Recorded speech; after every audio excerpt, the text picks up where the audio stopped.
اسلام میں جو نکاح ہے وہ صرف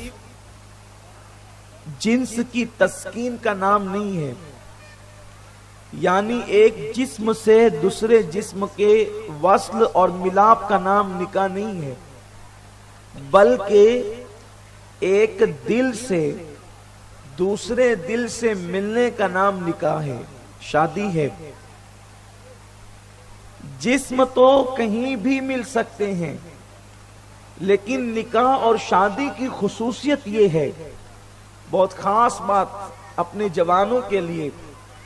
آج کل کے نوجوان چھوکرے معاذ اللہ استغفر اللہ یہ بات کہتے ہیں کہ جب بازار میں دودھ ملتا ہے تو گھر پہ بھینس پالنے کی ضرورت کیا ہے؟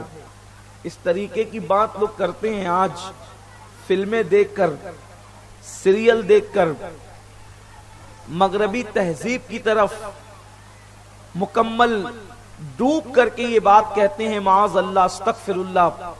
میں اس کی تشریح نہیں کروں گا، اور حیا کے پردے میں یہ بات آپ سب سمجھ سکتے ہیں کہ کتنی گندی بات کہنے والے کہتے ہیں کہ جب بازار میں دودھ ملتا ہے تو بھینس خریدنے کی اور بھینس پالنے کی ضرورت کیا ہے، لیکن ان کو نہیں پتا کہ بازار میں ملنے والا دودھ الگ ہوتا ہے اور گھر کی پالتو بھینس کی شان بھی الگ ہوتی ہے۔ یہ خاص بات ہے۔ بازار کے دودھ میں ملاوٹ بھی ہو سکتی ہے، بازار کے دودھ کے اندر جو ہے دھوکہ بھی ہو سکتا ہے، بازار کے دودھ کے اندر کسی کی شرارت بھی شامل ہو سکتی ہے، لیکن یہاں اطمینان ہے۔ لیکن یہ جو فکر ہے مغرب کی، یعنی کہ آج کل کے نوجوان چھوکروں کی فکر اور توجہ یہ ہے کہ جب دنیا بھر کے اندر آسانی کے ساتھ معاذ اللہ زنا کے اڈے کھلے ہوئے ہیں، اور جب وہاں پر جنس کی تسکین ہو سکتی ہے تو پھر اب شادی کیوں کریں؟ شادی ہوگی یار اتنے ٹینشن ہوں گے، بیوی ہوگی تو بیوی کے ساتھ زگ ہوگی، بیوی کے ساتھ مسائل ہوں گے، اس کے اخراجات پورے کرنے ہوں گے۔ میرے پیارے آقا صلی اللہ علیہ وسلم کے پیارے دیوانوں، نوجوانوں کو یہ فکر دی جا رہی ہے، اس لیے بڑی معذرت کے ساتھ 30 35 سال کی عمر میں پہنچنے کے بعد بھی نوجوان لڑکے کہتے ہیں ہم نے ابھی شادی نہیں کرنا، ابھی تو یہ کرنا ہے، ابھی تو وہ کرنا ہے، ابھی تو وہ کرنا ہے۔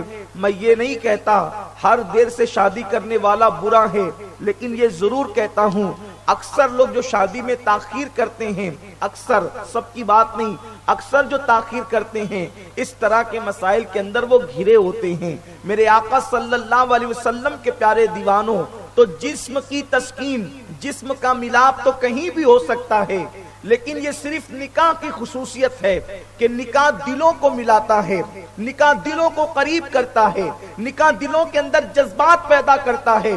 یہ قبول ہے، قبول ہے، قبول ہے کہ یہ تین الفاظ میں اللہ نے اتنی تاثیر رکھی ہے کہ یہ قبول ہے کہ الفاظ کیا زبان سے نکلتے ہیں اور گویا کے عرش سے محبتوں کا نزول ہوتا ہے اور دونوں کے دلوں کے اندر شامل ہو جاتا ہے، اور اللہ ایسی اٹوٹ محبت پیدا کرتا ہے کہ اس نے اس کو نہیں دیکھا، اس نے اس کو نہیں دیکھا، اور وہ محبت پیدا ہوتی ہے۔ ایسا لگتا ہے جیسے صدیوں کے بچھڑے ہوئے یار مل گئے ہیں۔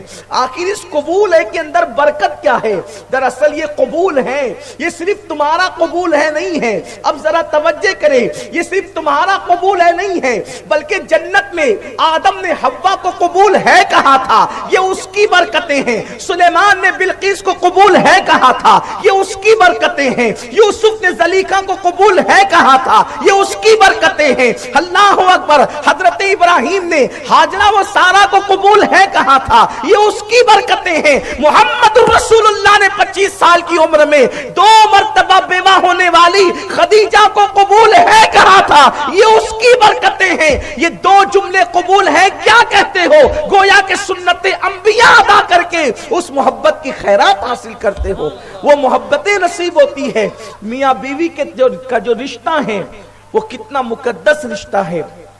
آج اس رشتے کے حوالے سے میں نے کچھ بات عرض کرنی ہے اور بہت توجہ سے خواتین و حضرات دونوں نے سننا ہے، اور جو شادی شدہ نہیں ہے ان وہ موڈ آف نہ ہو، وہ اپنا موڈ آف نہ کریں کہ آج تو ہمارے کام کی بات ہی نہیں ہوگی۔ آپ کے بھی کام کی بات ہے، آج نہیں تو کل صحیح، یہ ذمہ داری آپ کے بھی سر آنی ہے۔ اس لیے ہوشیار شکاری وہ ہوتا ہے جو شکار سامنے آنے سے پہلے اپنے ہتھیار اپنے جسم پہ باندھ لیتا ہے۔ چالاک شکاری کا طریقہ یہی ہوتا ہے، ورنہ شکار سامنے آئے اور ہتھیار ہی ڈھونڈتا پھرے تو شکار تو آگے ہی بڑھنے والا ہے نا، اس نے کب آپ کے ساتھ رہنا ہے، اس نے کب آپ کے پاس رہنا ہے۔ تو میرے پیارے آقا صلی اللہ علیہ وسلم کے پیارے دیوانوں، صرف زندگی کے اندر جنسی خواہشات ہی نہیں ہے، بلکہ زندگی کے اندر ایک دوسرے کے مسائل شیئر کرنا بھی ہے۔ اللہ نے انسان کو، توجہ کریں، اللہ نے انسان کو یہ فطرت عطا کی ہے کہ جب تک وہ اپنے دل کی بات اپنے کسی ہمدم کو، اپنے کسی دل وقت تک کہ اس کو سکون نہیں ملتا، اس وقت تک اس کو اطمینان نہیں ملتا۔ ارے انسان تو انسان ہے، وہ خدا ہو کر اس نے بھی اپنے رازدار بنائے ہیں، اس نے بھی اپنے یار بنائے ہیں۔ میرے پیارے آقا صلی اللہ علیہ وسلم کے پیارے دیوانوں، زندگی کے اندر اگر کوئی دلدار نہ ملے، اگر کوئی رازدار نہ ملے تو انسان تڑپ تڑپ کر مرتا ہے، انسان سسکیاں لے لے کر کے مرتا ہے۔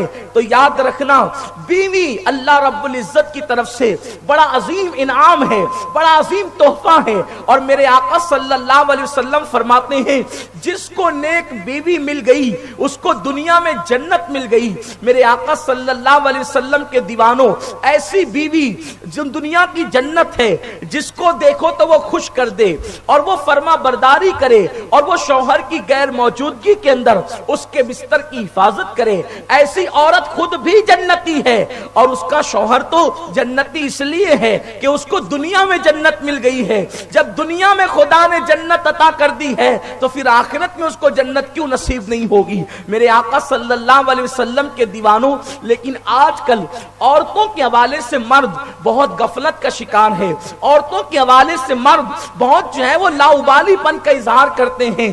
آج کل اللہ اکبر، عورت اگر بہن ہے اس کو مکمل رسپیکٹ دیا جاتا ہے، عورت اگر ماں ہے اس کو مکمل رسپیکٹ دیا جاتا ہے، عورت اگر جو ہے بیٹی ہے اس کو مکمل رسپیکٹ دیا جاتا ہے، لیکن اگر عورت بیوی ہے تو اس کو رسپیکٹ دینے کی کوشش نہیں کی جاتی۔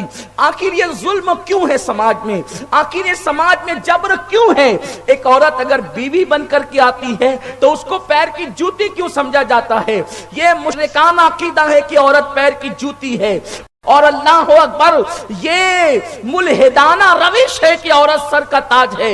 نہ ہم ملحد ہیں نہ مشرک ہے، ہم مومن ہیں، اور مومن کا ایمان اس کے دل سے تعلق رکھتا ہے۔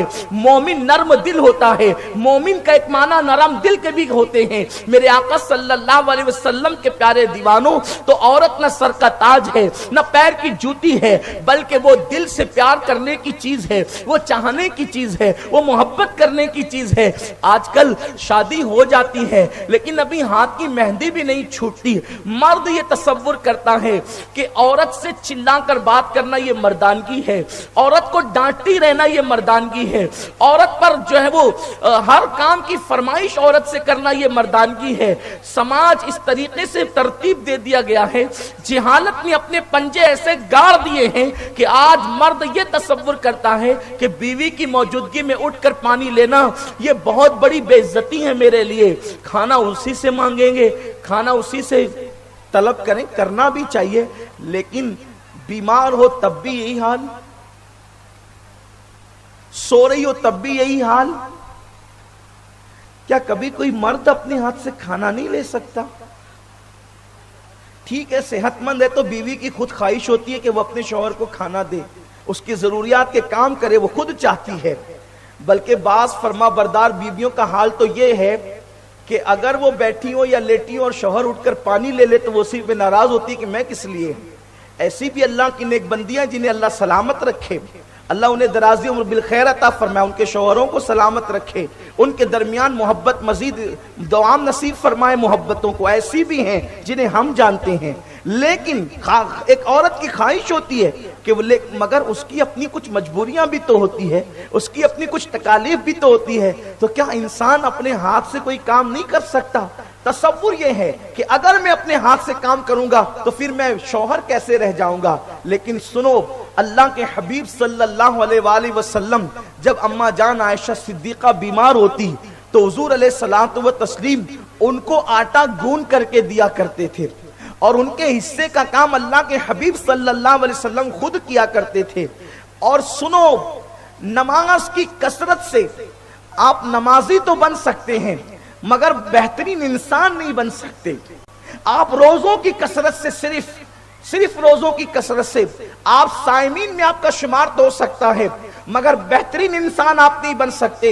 بہترین انسان کب بنتا ہے؟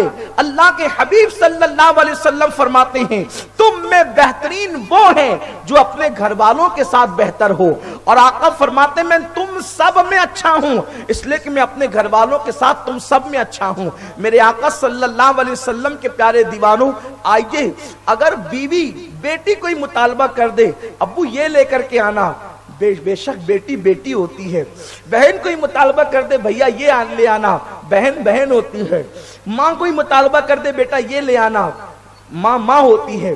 ہم سب کے مطالبے کا خیال کرتے ہیں، لیکن اگر بیوی کہہ دے کہ یہ لے کر کے آنا تو اس کے مطالبے پر ہمارا چہرہ کبھی کبھی اتر جاتا ہے۔ بہت سارے لوگ، میں ان عورتوں کی بات نہیں کرتا جو ہر بار مطالبہ ہی کرتی رہتی ہیں، بلکہ خواتین سے گزارش ہے کہ شوہر سے مطالبہ اس کی آمدنی کو دیکھ کر کیا کریں، بے جا مطالبات نہ کیا کریں۔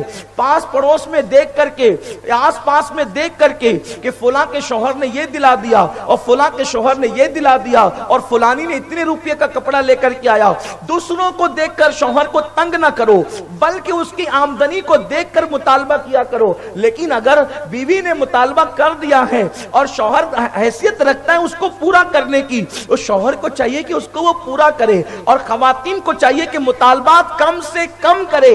اللہ کے حبیب صلی اللہ علیہ وسلم فرماتے ہیں جو عورتیں اپنے شوہر سے بے جا مطالبات کر کے ان کو پریشان کرتی ہیں ایسی عورت جنت کی خوشبو سے بھی محروم کر دی جائے گی۔ لیکن جو اگر بیوی نے کچھ منگایا ہے تو شوہر تھوڑا سا اس کو اوائڈ کرتے ہیں، بیوی تو ہے نا، نہیں بھی لے جائیں گے تو کیا ہوگا، اور اگر مل جائے کوئی خطرناک تو پھر سارے مطالبات پورے ہوتے ہیں، اور کوئی شریف گھرانے کی ملے تو پھر بیوی ہی تو ہے نا، اس کو ڈانٹ کر کے مٹھا دیں گے، چلو بھول گیا تھا اب کیا کروں۔ یہ نہیں ہونا چاہیے۔ بیوی کا مطالبہ شوہر پورا کرے تو اس کی برکتیں کیا ہیں؟ بیوی کا مطالبہ اگر شوہر پورا کرے اس کی برکتیں کیا ہیں؟ پہلی بات تو ہمیں سیریل دیکھ کر میاں بیوی کا انداز نہیں سیکھنا چاہیے، ہمیں اپنے نبی کو دیکھ کر، ہمیں اپنے نبی کے صحابہ کو دیکھ کر، ہمیں اولیاء کرام کو دیکھ کر میاں بیوی کے درمیان کے تعلقات سیکھنے چاہیے۔ دیکھیے شوہر بیوی کے لیے کچھ لانے کے لیے جاتا ہے تو خدا کی رحمتیں اس کا کتنا استقبال کرتی ہے۔ آئیے آج سے تقریباً 2-3 ہزار سال پیچھے چلے جائیں، بلکہ کم و بیش 4,000 سال پیچھے، ایک کپل یعنی ایک میاں بیوی دونوں ایک سفر میں ہے، اور بیوی جو ہے شکم میں بچہ لیے ہوئے ہے، اور جنگل کی سردی ہے، شہر کی نہیں جنگل کی سردی ہے، کڑاکے کی سردی ہے۔ اس سردی میں جنگل میں بیوی کے منہ سے نکلتا ہے، کتنی کڑاکے کی سردی ہے، اگر اس وقت مجھے آگ تاپنے کو مل جائے تو پھر بہت اچھا ہوگا۔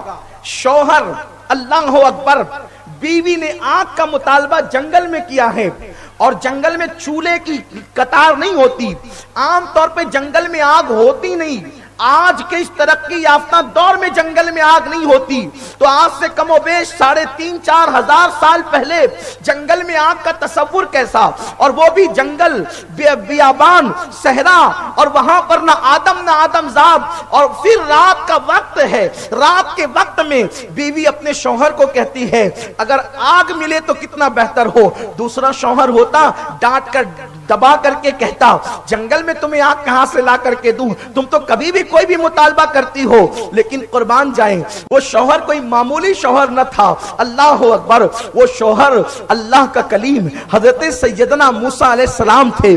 آپ نے اپنی بیوی سے کہا انتظار کرو، میں ابھی آگ لے کر کے آتا ہوں، اور آگ لینے کے لیے حضرت موسیٰ چلے۔ اب توجہ کریں، حضرت موسیٰ آج بیٹی کے لیے نہیں چلے ہیں۔ یاد رکھنا جب ہمارا بیٹی کا عنوان ہوتا ہے تو ہم صرف بیٹی پر گفتگو کرتے ہیں تو یوں لگتا ہے بیٹی ہی سب کچھ ہے، بہن کا عنوان ہوتا ہے بہن پہ گفتگو کرتے ہیں یوں لگتا ہے کہ بہن ہی سب کچھ ہے، ماں باپ کا عنوان ہوتا ہے آپ نے ماں باپ پر بھی سنا ہے، لیکن بات یہی ہے کہ اسلام نے سب کو برابر کے حق عطا کیے ہیں۔ آج عنوان میاں بیوی ہے۔ اللہ کا پیغمبر ابھی حضرت موسیٰ کو گویا کہ نبوت نہیں ملی ہے، حضرت موسیٰ علیہ السلام کو بھی نبوت سے سرفراز نہیں کیے گئے ہیں۔ حضرت موسیٰ علیہ السلام اپنی بیوی کے لیے آگ کی تلاش میں نکلتے ہیں، اور جیسے ہی قدم آگے بڑھاتے ہیں آپ کیا دیکھتے ہیں؟ دیکھو حضرت موسیٰ آج بیوی کے لیے کچھ لانے جا رہے ہیں۔ آگے بڑھے تو کیا دیکھا کہ آگ کا کوئی شعلہ سا اور شرارہ سا اٹھتا ہے۔ حضرت موسیٰ بڑے تجسس سے آگے بڑھتے ہیں کہ بیوی کو لا کر کے آگ دیں گے، لیکن جیسے آگے بڑھے وہ آگ پھر آگے بڑھی، پھر آگے بڑھے وہ آگ پھر آگے بڑھی، جیسے آگے بڑھے وہ آگ پھر آگے بڑھی، حتیٰ کہ جب قریب گئے تو دیکھا کہ درخت روشن ہے اور آواز آتی ہے انی انا اللہ، اے موسیٰ میں تیرا اللہ ہوں۔ یعنی وہ درخت اللہ نہیں ہے بلکہ درخت کے ذریعے سے خدا کلام فرما رہا ہے، درخت کو ذریعہ بنایا گیا ہے، اور پھر حضرت موسیٰ علیہ السلام کو نبوت عطا کی جاتی ہے۔ پتہ کیا چلا؟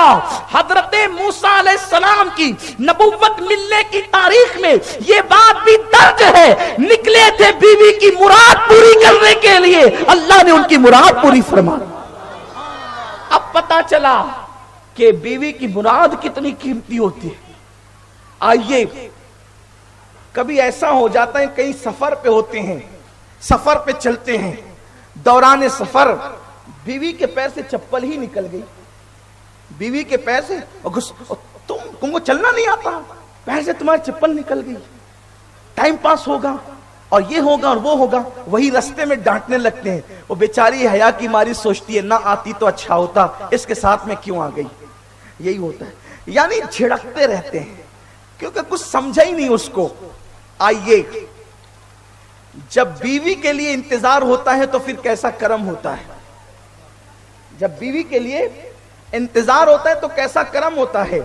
اللہ کے رسول صلی اللہ علیہ وسلم ایک غزوے سے واپس آ رہے ہیں، آقا کریم صلی اللہ علیہ وسلم ایک غزوے سے واپس آ رہے ہیں، اور میرے نبی کی چہیتی بیوی جس کو میرے امام نے فتاوی رضویہ میں جگہ جگہ محبوب رب العالمین لکھا ہے، خدا کی قسم وہ خاتون میری ماں ام المومنین عائشہ صدیقہ سلام اللہ علیہا، ان کا مقام کیا ہوگا کہ اللہ محمد الرسول اللہ کی رضا چاہتا ہے اور میرے نبی عائشہ کی رضا چاہتے ہیں۔ وہ کیسی عائشہ ہوگی؟ قربان جائیں، کائنات کے اندر بیوی ہونے کی حیثیت سے جو مقام اللہ نے چند خصوصیات ان کو ایسی دی ہے جو کائنات کی کسی عورت کو حاصل نہیں۔ ایک تو یہ کہ اللہ کے حبیب صلی اللہ علیہ وسلم حضرت خدیجہ کے بعد سب سے زیادہ اپنی ازواج میں کسی سے پیار کرتے تو وہ سیدہ عائشہ صدیقہ سے پیار کرتے۔ دوسری بات، عائشہ صدیقہ کے بستر پر جبریل امین اللہ کا قرآن لے کر کے آتے۔ توجہ کرے، بستر پر لیٹنے والا پیر پھیلا کر کے قرآن کی تلاوت کرے تو بے ادبوں میں اس کا شمار ہوتا ہے، لیکن حضور عائشہ صدیقہ کے بستر پہ ہوتے اور بلبل سدرہ قرآن لے کر کے آتے۔